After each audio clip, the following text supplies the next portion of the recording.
Upon my word, Caroline, I should think it more possible to get Pemberley by purchase than by imitation." Elizabeth was so much caught with what passed, as to leave her very little attention for her book, and soon laying it wholly aside, she drew near the card table, and stationed herself between Mr. Bingley and his eldest sister, to observe the game. "Is Miss Darcy much grown since the spring?" said Miss Bingley. "Will she be as tall as I am?" "I think she will. She is now about Miss Elizabeth Bennet's height, or rather taller. How I long to see her again! I never met with anybody who delighted me so much, such a countenance, such manners, and so extremely accomplished for her age. Her performance on the pianoforte is exquisite." "It is amazing to me," said Bingley, "how young ladies can have patience to be so very accomplished as they all are." "All young ladies accomplished? My dear Charles, what do you mean?" "Yes, all of them, I think. They all paint tables, cover screens, and net purses. I scarcely know anyone who cannot do all this, and I am sure I never heard a young lady spoken of for the first time, without being informed that she was very accomplished." "Your list of the common extent of accomplishments," said Darcy, "has too much truth. The word is applied to many a woman who deserves it no otherwise than by netting a purse or covering a screen. But I am very far from agreeing with you in your estimation of ladies in general.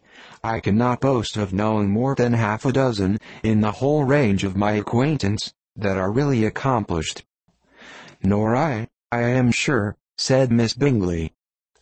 "Then," observed Elizabeth, "you must comprehend a great deal in your idea of an accomplished woman."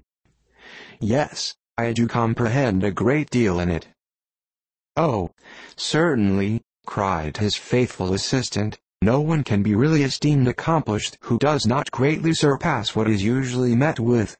A woman must have a thorough knowledge of music, singing, drawing, dancing, and the modern languages, to deserve the word.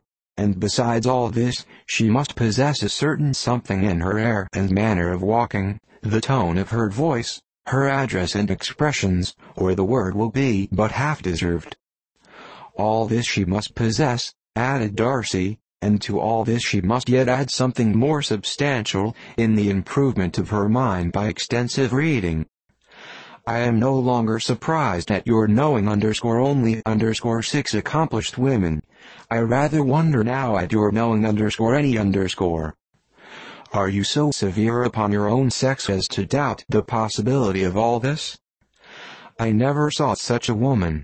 I never saw such capacity, and taste, and application, and elegance, as you describe united." Mrs. Hurst and Miss Bingley both cried out against the injustice of her implied doubt, and were both protesting that they knew many women who answered this description, when Mr. Hurst called them to order, with bitter complaints of their inattention to what was going forward. As all conversation was thereby at an end, Elizabeth soon afterwards left the room. "Elizabeth Bennet," said Miss Bingley, when the door was closed on her, "is one of those young ladies who seek to recommend themselves to the other sex by undervaluing their own, and with many men, I dare say, it succeeds. But, in my opinion, it is a paltry device, a very mean art,